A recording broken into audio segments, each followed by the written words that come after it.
Ladies and gentlemen, good morning.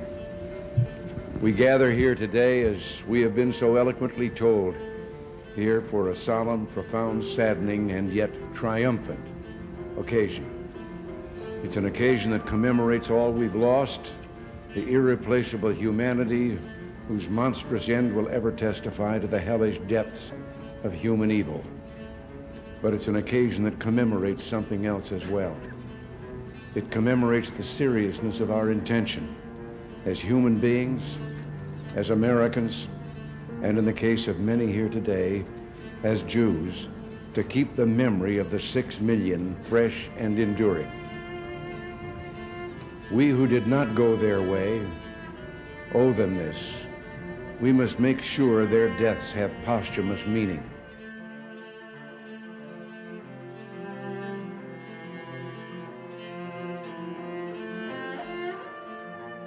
Throughout the late 1930s and during the course of World War II, a Hitler-led Nazi Germany systematically persecuted and killed millions of Jewish people. This film is to bring remembrance to those who died and awareness to those who survived and are still living today in Israel. The following will be interviews with members of organizations based in Israel who are doing what they can to help these survivors.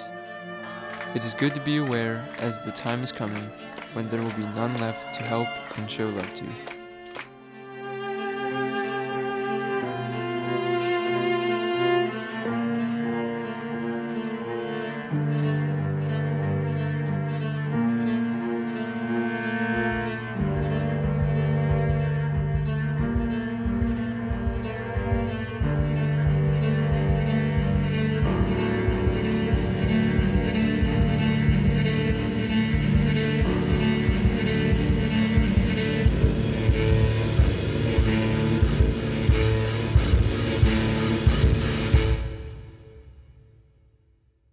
This is Judith Rosenzweig, currently 88 years old and lives in the Haifa Home for Holocaust Survivors.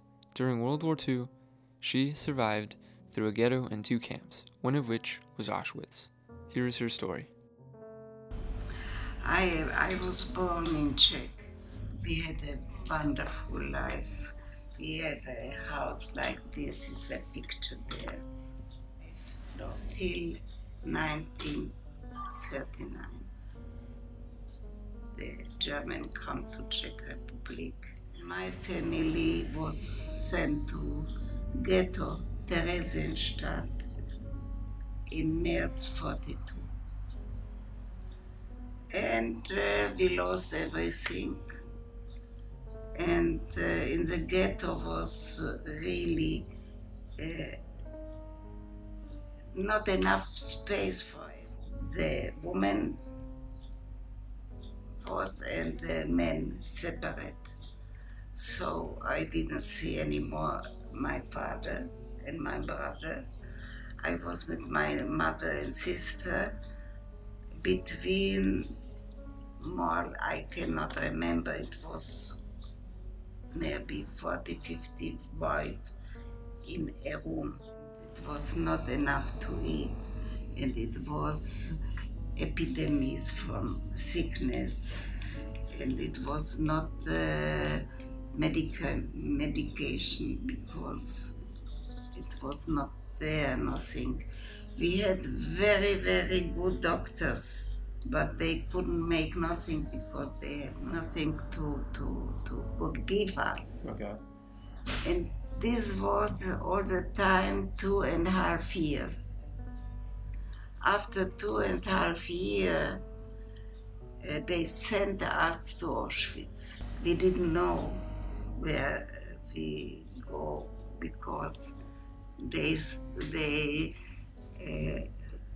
told always we sent you in another ghetto. Place to go out, it was a train for animals, not for people. And they put us to a train, I don't know how many people, to stand in the wagon. But we come in Auschwitz and they opened the door outside, told to everyone to go out, and everything we had to left in the wagon and stand together also with my father. But in the time they again make separate women and men, and in the time, it was the last time I saw my father, and they make a decision who go to work and who go to die. From the woman, they just make with their hand, left or right. But my sister, I and my mother, they sent us to work. And they sent us to make deep holes if somebody come there, a tank or a car, and they fall down, they couldn't go out anymore. But in January was air frozen and we couldn't make any more holes. So they sent us to a forest to bring all trees to put on the hole so the driver cannot see the hole and fall down. And after some time, we hear detonation very close. And my mother and sister was so happy to hear it. It must be end of the war. But it was not end for us.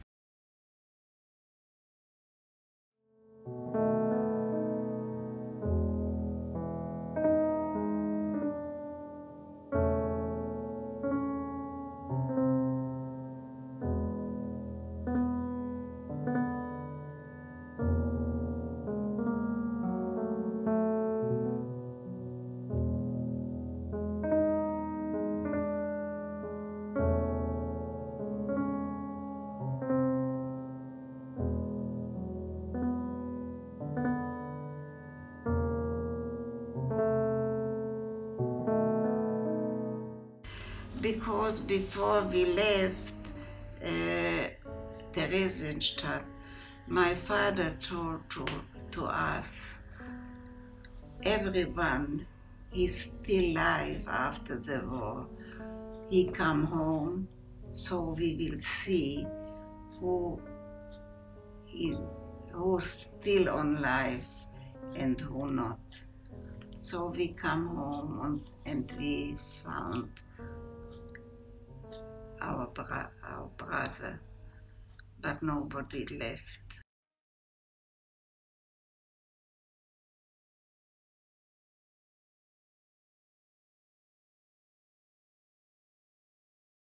The Helping Hand Coalition started a little over 10 years ago with a mission to help Holocaust survivors with their daily needs. Since their start, they have been able to reach out and help over 80,000 survivors in Israel. We know that when we started, there were 80,000 Holocaust survivors under the poverty line, which means that they had practically nothing, no money, barely any for medication, let alone they have rent to pay, they have clothes to buy, etc., and electricity bills to pay. And so my father started to ask questions around with the government and seeing how these people that went through so much and they made Aliyah, they came to Israel, they ran away from the war, how they don't have enough help. In the beginning, it was hard to reach out to them. They didn't know who we were, and they were very like, leave me alone kind of thing, like, you guys are strangers, what do you want? Do you want to steal from me kind of thing? So in the beginning, just to reach out to them and show them love was difficult, but after we kept coming back and the same people over and over and supporting, they really grew to have a relationship. The biggest need is social. They love to have a family feeling because most of them lost their family and most of them came here alone. Some do have grandchildren and great-grandchildren, but still their biggest need is to really share their stories and to have somebody to listen to them. But Helping Hand Coalition really formed a little family hub for them, and not just in one location, but Helping Hand Coalition is helping all around Israel. Secondly, helping them financially, not so much giving them money, but helping them with their utility bills. In the beginning, Israel didn't really help. They would get a little small pension for being Holocaust survivors. Now, throughout the years, it's growing and it's becoming even more and more. So, thankfully, they are receiving more financial help from the government, helping them with covering. If they have leaks in their walls, we have groups that come and volunteer. They do kind of work in the house, like fixing the roof or fixing the floor or fixing a broken window. The sad thing is that they're dying every single day now. They're getting older and older as we speak, and every single day that we live, one of them dies. And so I would say that the biggest obstacle would be to help as many as fast as possible, because they don't have much time left. And if we don't do it now, some of them may just pass away, not finding real happiness or real joy or even getting to know God. And so our passion is that they really know that they're loved and that God loves them. They spend their last days here in joy, that they had enough mourning in their life, and that God is here to provide for them. The Jerusalem Institute of Justice was founded in 2004. Their main service to the public is to expose human rights violations in Israel. The organization has dealt with over 700 cases and has impacted over 2 million people. In addition, they do humanitarian work to help the aging survivors in Israel. A lot of survivors that ask us how they can really implement those rights that they are entitled of, which is really, really important to emphasize that all of them are entitled by law, by ethic, and by morality to those rights. And the Israeli government, by the authority, the right authority, are trying to deal with them and trying to help them, though there are a lot of problems, a lot of difficulties that those survivors, dear survivors, are running into. There are three conditions you have to meet in order to be entitled for the benefits. First, you have to come to Israel before, as we said, 1st of October 1953. You have to be disabled in at least 25%, and there has to be a link between your disability and the fact that you were hunted back then. Another criteria, another demand is that you're not entitled by the German government for benefits. If you are entitled, you're automatically not entitled here. Very, very hard for them. I think it will be very hard even for young people to take advantage of all of the benefits they should get. But of course, that for them it's going to be much harder, again for all people.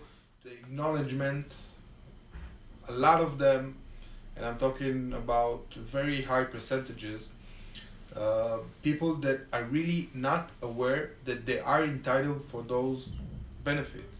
And we are trying to point them to the rights organizations, non-profit organizations mostly, that will help them to seek those rights. Which means we don't have a specific organization, governmental or not governmental, that concentrate all of the aspects of the Holocaust survivors, which means that, and we have to remember all the time that we're talking about old people. Some of them really old, which means motorically, physically, and the mentally, and the use of the technology today is not so accessible for them. So we have a very severe problem, the lack of one governmental body that will take care of all of their needs. We're doing lots of things, starting with concerts, with fun events from all kinds, basically. Dinners, trips that involves some kind of cultural aspects. And I have to admit that the impact on those people is really outstanding. It's really, really nice to come and spend during like a whole evening with them, and to see the smiles on their faces, and to see that they are coming home and they have something to talk about for the upcoming few days, and we're trying to get to stay in touch with them and to see what else we can do for them, because we're really trying to fit the activities to their level of physically level, motorical level, in any aspect, that the activity they will do, we're not just want to do that and check a V, we did it. We have to make sure that the activities are really impacting those people, and we see a really outstanding result, which makes us, the Jerusalem Institute of Justice in this case, very, very happy about it. The International Christian Embassy Jerusalem was established in 1980. Their mission is to represent Christians, churches, and denominations to the nation and people of Israel. The focus is on standing with Israel and equipping Christians and churches regarding God's covenant and purpose with the nation. They also run the Haifa Home for Holocaust Survivors, ensuring they can enjoy their last days. Christian Embassy started 1980. That was long before I came here, and the reason why actually we are even called a Christian embassy was that in 1980 all embassies moved away from Jerusalem. There's until today not a single embassy here in Jerusalem. They all are down in Tel Aviv for various political reasons. And in the same year that were Christians here, they had a conference. They celebrated for the first time the Feast of Tabernacles, which is something normally Christians never did until then. Yeah. And the leadership of that conference, they saw how all the embassies were leaving in 1980. So they said, if they are going away now, let's establish an international Christian embassy here in Jerusalem to show the Jewish people that there are still millions of Bible-believing Christians around the world which do believe in God's eternal purposes for the city and also for this nation. And since 1980, we are working here.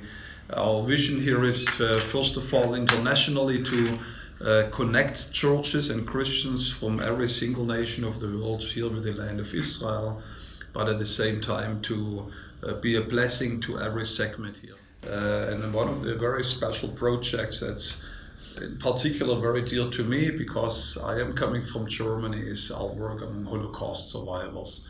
And this is really an amazing story that started 7 years ago, when it was really a miracle how God connected us with a man called Shimon Shabak, and he just wanted to purchase one apartment in an apartment block in that street, in the Kassel Street.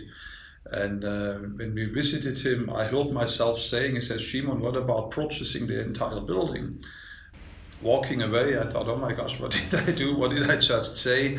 And it was a time when there was a major earthquake in Haiti, and all the fundraising was geared towards that. And I already told our people, we will not see much funds coming in probably for the next few weeks, because everybody very understandably wants to support that. And in my big faith, I must say, I never checked the bank account because I never thought much would happen on that. And within 1 week after I checked it for the first time, all the money came in to purchase that building. There is no place like that in all of Israel. The first day when we had the inauguration, we had the chief rabbi there, we had 2-3 government ministers, a host of Knesset members. The mayor of Haifa was there, and I asked Shimon, he said, how did you get all those people here? This is amazing. And he says, well, they actually called me. They said, we want to be here, and that's the reason why they are. And he showed me a little video clip of the evening news the evening before. And the anchor of the news show, he says, the Israeli Knesset, the parliament, they are trying since 15 years to build a house for Holocaust here in Israel. They never succeeded, but then the Christian embassy came, and within 3 months they were building up a house for Holocaust survivors. And he says, that's why they are here. And so it became a great testimony here in the land. What you need to understand is that there are around 180,000 Holocaust survivors still alive here in Israel. And the very sad part of that is that around 30%, 25 to 30%, they do live below the poverty line. So our target is to take those people which struggle in the last years of their lives and to put them in this home for Holocaust survivors so that they have a life of dignity, experience Christian love in a place in where they can enjoy life for these last years of their life. Challenge, talking about challenges, however, is of course the financial challenge, because it's one thing to build a house for Holocaust survivors and to excite people. We need to build a new place, but then you have 70 people here. They need to be having 3 meals a day. They need medical care. They need sometimes very special care, which only elderly people do need. So the running costs to cover them on a daily basis, plus coping with the waiting list. There are so many people who are applying. They want to come into that house. That's one of the biggest challenges. And by God's grace, so far, we did well, but of course my dream is that we could expand that house even further and to have even an assisted living facility in there, and where we can take more care of those elderly people. Just what you face, first of all, as a Christian organization, to reach out to such a vulnerable community. Of course, many of the rabbis, they say, they do this because they want to missionize these vulnerable people, the Holocaust survivors. So it's always a borderline to keep your Christian identity and to do this in the name of Christ, but also not to appear that we want to convert them to another faith and we want to respect their identity. In a way, the story of Israel and their restoration it's such a unique story, where you actually don't have to convince people too much about what God is doing here. And that's one of the greatest experiences for our ministry. We have offices in more than 90 nations, and we are working in close to 150 nations around the world.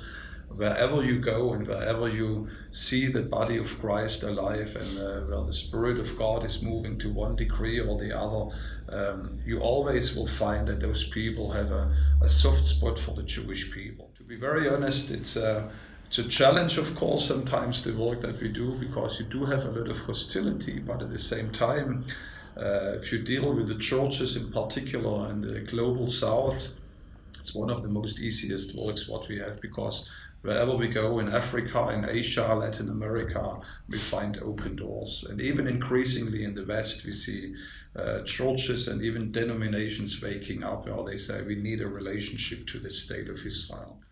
Well, I think what you just said, pushing Christianity to them, I think that's the worst thing what you can do, in particular here in this region and in this land. If you look historically at the nation of Israel, the arch enemy number one of the Jewish people throughout history was always the church. It wasn't. What I believe, what is the task of the church? I believe Jesus, of course, he is a Jewish Messiah, but sometimes our deeds, they speak much louder than our voice.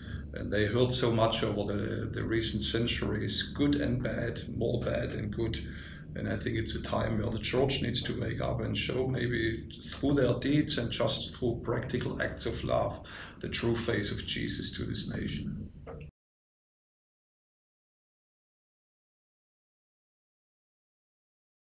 Yad Vashem was established in 1953 by the Israeli government to commemorate the Holocaust. The organization sets out to document, educate, and gather the names of all the victims of the Holocaust. The grounds of Yad Vashem contain an archive with various forms of documentation and media. It also contains an extensive museum dedicated to the history, people, and victims of the Holocaust. We have an archive with well over 200 million pages of documents. The Hall of Names, where we collect the names of the victims. We have, of the 6 million Jews we know statistically were murdered during the Holocaust, roughly 6 million. We know the identity of about 4.7 million today. We collect photographs from the period. We have about 500,000 photographs, including a couple 100,000 photographs of people who were murdered during the Holocaust. We collect artifacts from the period that are related to the history. Like if somebody went through the Holocaust and the whole time they had a prayer book with them, And then they gave us the prayer book along with their story about what happened to them so that you can put that into context. So we have material like that as well. Educational work is central to what we do. We run over 70 seminars every year for teachers from abroad who come for between a month to 3 weeks to learn about the subject of the Holocaust and how to teach it. The seminars in everything from Mandarin Chinese through American English. We have groups here really from everywhere that come. The idea of the museum, I think, is to tell the story, the history of the Holocaust in a chronological fashion, but within that, if a subject starts, it will continue. And it tries to tell the story not just on the higher meta level of history, but goes always down to families and people. So I think that's because everybody knows that the most read book about the Holocaust is The Diary of a Young Girl Named Anna Frank, and that when you talk about people and you put them in context, then people can have a better idea of what's going on than if you're just talking, history in some abstract way. I think one of the most important things we do today is through our website. We have, I don't remember the numbers, 15 million last year. We had 15 million people go into our website. We have information about the Holocaust in many different formats, and information about Yad Vashem, of course, too. It's really an important tool so that people around the world can come in and learn about the Holocaust, especially in a world where the Holocaust is discussed a great deal. When people tend not to know a lot about it. They know the basics, but not much more often. And it's talked about a lot. And again, to understand why it's being used in so many different ways, you need access to information, and not just information, but knowledge. Somebody that's put that information in some sort of a framework that you can understand it. And that's very much what our website does. We do commemoration ceremonies here. Israel law has a Holocaust Remembrance Day that falls during the period when there was the Warsaw Ghetto Uprising, which is around April. It's by the Hebrew calendar. It comes out usually sometime in April or early May every year, and we have the ceremony here at Yad Vashem in the evening. In the morning, we have major ceremonies. Some other institutions in Israel also have ceremonies during that day marking Holocaust Remembrance Day. And there's International Holocaust Remembrance Day that was set up by the UN about 10 years ago now, and we mark that as well, although the way we mark it more than anything else is we actually, a lot of us go out into the world and go to various places and give lectures and things for that day. It's less of a central day here in Israel, but it's very important for the rest of the world. We're working on all these levels, education, collecting material, and I guess most importantly that we really try very hard, as objectively as we can, to try to understand what was happening during the Holocaust.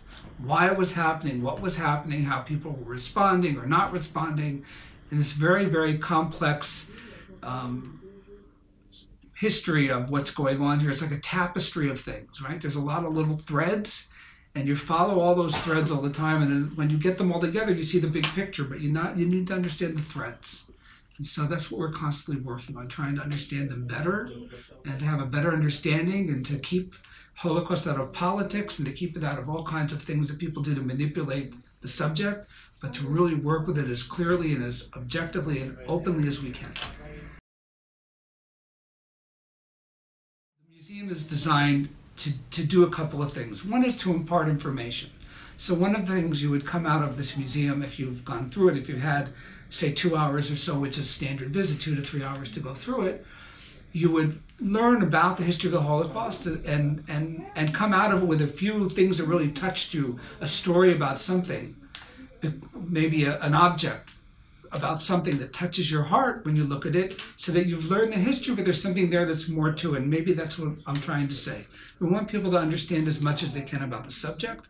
We want people to identify with what was going on with the victims and what they were going through, so that they understand that we're not talking about just some abstract thing, but human beings all the time. So I think that's very much what the museum tries to do, try to teach you the history, show you the history, but also have you come out with a feeling that this was really about people. And the perpetrators were people. There's black boxes about them. You can open them up and read about some of them and who they were. They're not just monstrous things, they were human beings. And also understand that all the actors were people. And I think that's very important for us, that people should come out. The museum has so much in it where it's not really dictating a message. I mean, you can come through it and take out many things from it. And that's the main thing people see here. The other thing we hope is they'll come back.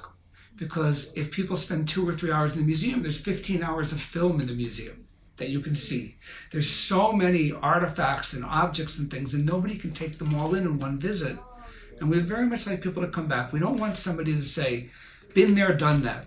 We want somebody to say, this is a subject that I think I need to understand better, and we'll go home, and when there's a documentary on TV, they're going to watch it. And maybe when they hear of a book that came out that everybody's reading, they say, oh, I should read that too. So that's sort of our hopes for a visit, that somebody will come back and want to continue engaging in the subject.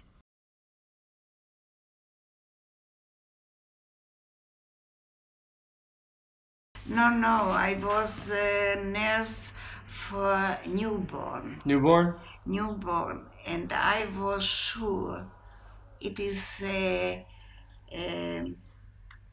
time to go on, to go further with new kids, with new babies, with new life. And I liked it very much. That's good.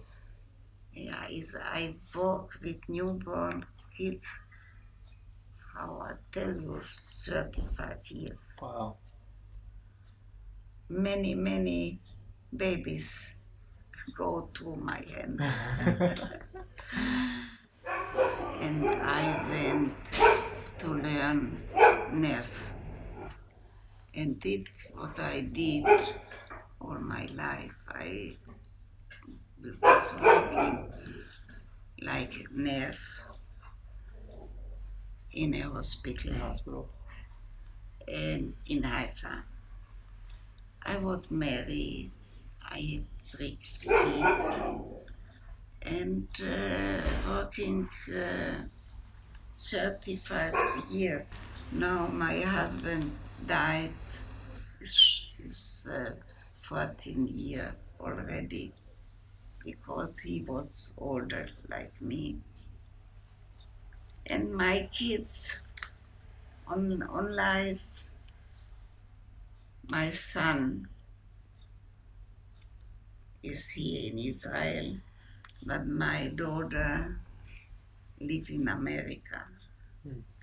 She had 4 boys and now 7 grandchildren from her, my grandchildren.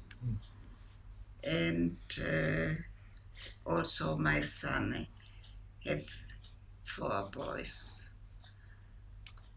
But my 3rd daughter is not married, she didn't marry.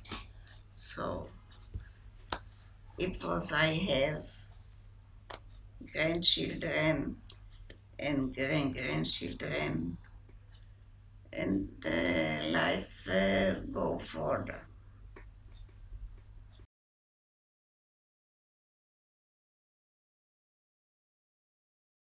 I lived all the time in Haifa. Okay. And it was really something I hear from somebody, some friend from me. She was not in concentration camp, but she came one day to me and told me, you know, it is a place for people, they come from concentration camp. And so I told her, I go and I look at it. So I come here and from this time they show me this room on the time. And I was really, it is something for me. Yeah. I become new friends, new people. I must not work anymore. I must not cook anymore. So I come and ask for this room. But they told me, no, it is not free. So, make it free for me.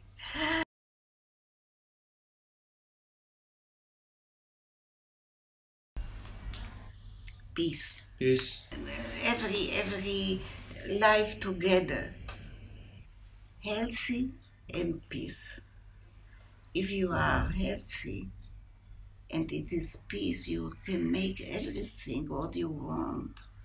You can go student, you can go and make work like you wish to do. What can people outside of the embassy and even outside of Israel do to help you guys and help the people in need here? Well, there are so many things what you can do to bless Israel. Number one, come and visit. You know, this is a land that is, it's not just a holy nation for a holy piece of land for the Jewish people, but that's actually where the roots of our Christian faith are laying. Here in this city, basically everything that shaped our Christian life took place. After Jesus died, he rose from the dead, he ascended to heaven. He's coming back one day here to Jerusalem, not to New York, by the way, or Washington, but right here to Jerusalem. Just because of that, I think it's good to visit this land, but also to see what God is doing among the Jewish people. Secondly, you know, there's a very practical way what you can do every single day. You can pray for Israel, and that's what God says. He says, you know, pray for the peace of Jerusalem, and he says, may they prosper who do so. And I think it's one of the greatest things what we can do is to pray for this region. It's a region that is in conflict. You know, if you look in the news, what's happening in Syria and other places, they do need prayer more than any other region in the world. But also think about, you know, what you can do practically. There are ministries like the ICJ and many others who are doing good work here on the land. To find a ministry that you feel that's what I can identify with, and then get behind them and support what they are doing. And to keep on telling their stories, which is really important. We have a saying in Israel, in Hebrew, that we all have the obligation to keep on talking about it, because we all know that radical leaders around the world, as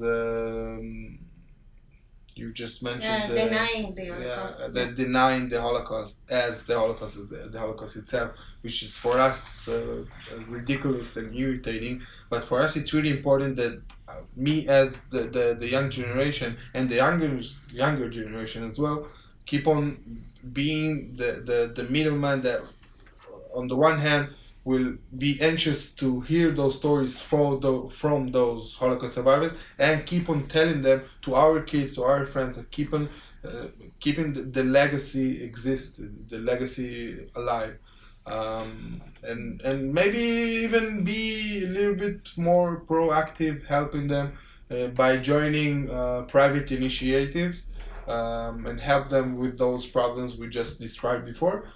Can be really helpful.